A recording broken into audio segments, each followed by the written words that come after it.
আসসালামু আলাইকুম everyone, welcome to my new blog. আজকের ব্লগে আপনাদের সাথে শেয়ার করব লাউ শাক দিয়ে মাছ রান্নার রেসিপি। তো এখানে দেখতেই পাচ্ছেন পেঁয়াজ আর কাঁচামরিচ কেটে নেওয়া হয়েছে, এরপর কাটা হচ্ছে আলু। তো আলুটা অনেক সুন্দর করে আমার খালামণি এখানে কাটতেছিল। ও হ্যাঁ, আপনাদেরকে তো বলাই হয়নি, আমি আসলে আমার খালার বাসায় এসেছি ঢাকায়। বর্তমানে আমি ঢাকায় আছি, এরপরে হোস্টেলে পরে যাব, যখন যাব তখন অবশ্যই আপনাদের সাথে শেয়ার করব। তো এখানে যেহেতু আমরা মাছ দিয়ে লাউ শাকটা রান্না করব, দেখতেই পাচ্ছেন মাছগুলো কিন্তু আগে ভেজে নেওয়া হবে। তো কড়াইয়ের মধ্যে তেল দিয়ে এর আগেই মাছগুলো একটু হলুদ লবণ দিয়ে মেখে রেখেছিলাম, তো সেগুলো ভেজে নেওয়া হচ্ছে।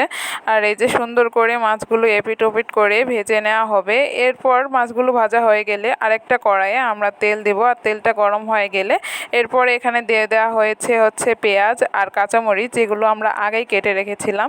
তো এগুলো দেওয়ার পরে সুন্দর করে ভেজে নেওয়া হলো। এরপরে দেওয়া হলো হচ্ছে মশলা, মানে আদা রসুন বাটা যেটা ছিল সেটা দিয়ে দেওয়া হলো। আর এটা কষানোর জন্য একটু পানি দিয়ে পরে মশলা আর পেঁয়াজ মরিচ সবগুলোকে সুন্দরভাবে কষিয়ে নেওয়া হচ্ছে।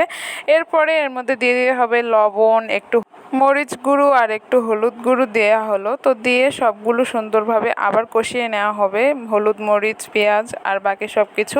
তো এখানে দেখতেই পাচ্ছেন সুন্দর করে কষানো হচ্ছে। আর এই যে এখন যে ডাঁটাগুলো ছিল, মানে লাউ শাকের যে ডাঁটাগুলো, এগুলো আলুর সাথে দিয়ে ভালোভাবে কষিয়ে নিতে হবে, কারণ যেহেতু লাউ শাকের ডাঁটাগুলো একটু শক্ত হয় আর আলুও সেদ্ধ হতে একটু টাইম লাগবে, তাই দুটো একসাথে দিয়ে তারপরে কষিয়ে নিতে হবে। তো দেখতেই পাচ্ছেন এখানে ওগুলো কষানো হচ্ছিল। আর এদিকে আমাদের রাঁধুনি ছিল কিন্তু আমার খালাতো বোন, ও খুব সুন্দর করে রান্না করছে, দেখতেই পাচ্ছেন। এই যে তরকারির কালারটাও কিন্তু খুব সুন্দর হয়েছিল।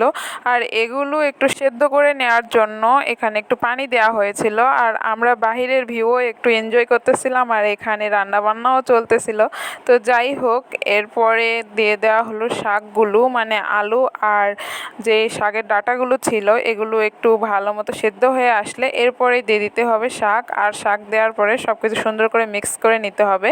আর দেখতেই পাচ্ছেন এখানে শাক থেকে কিন্তু অনেক পানি বের হয়ে গিয়েছে, আমরা এক্সট্রা কোনো পানি আর দেই নাই। প্রথমেই মশলা কষানোর সময় যেটুকু পানি দিয়েছিলাম ওইটুকুই ছিল। আর এরপরে এই যে শাক থেকে পানি বেরিয়েছে, আর এই পানিতেই কিন্তু বাকি সব সবজিগুলো সেদ্ধ হয়ে গিয়েছিল। তো আমরা ভালো মতো সেদ্ধ হওয়ার জন্য ঢাকনা দিয়ে দিয়েছিলাম, আর ঢাকনা তুলে একদম দেখতেই পাচ্ছেন সব কিছু সুন্দর মতো হয়ে গিয়েছে। এবার ঝোল দেবার পালা, তাই আরেকটু পানি দিয়ে দিলাম। আর যে মাছগুলো ভেজে রেখেছিলাম সেই মাছগুলোও দিয়ে দেওয়া হলো, যাতে ঝোলটা ফুটলে এরপর মাছের মধ্যেও ঝোল ঢুকে যায়, এই জন্য আগেই মাছগুলো দিয়ে দেওয়া হয়েছে। আর এই যে ঝোল কিন্তু ফুটেও গিয়েছে, আর আমাদের তরকারিটা একদম রেডি। তো এটাই ছিল আমাদের আজকের মেন তরকারি। আর আমাদের কিন্তু আরও অন্য তরকারি ছিল। এখন অনেকে বলবে হয়তো 4টা মাছ দিয়ে কী তরকারি রান্না করেছে, তাই আমি আসলে দেখালাম যে আমাদের কিন্তু এদিকে মাংস ভুনা করা ছিল। আর এই যে মাংসটাও দেখতে খুব লোভনীয় লাগছে, একদম কালো ভুনা হয়েছিল। অতিরিক্ত রান্না করলে কেউই খাইতে চাইবে না, আর সেই তরকারিটা পরে নষ্টই হবে, তাই অল্প করে রান্না করাই ভালো, আর সেভাবেই রান্না করা হয়েছে। তো যাই হোক গাইস, এটাই ছিল আজকের ভিডিও। কেমন লাগলো অবশ্যই জানাবেন, ভালো লাগলে লাইক কমেন্ট শেয়ার ফলো করে পাশে থাকবেন। আল্লাহ হাফেজ গাইস।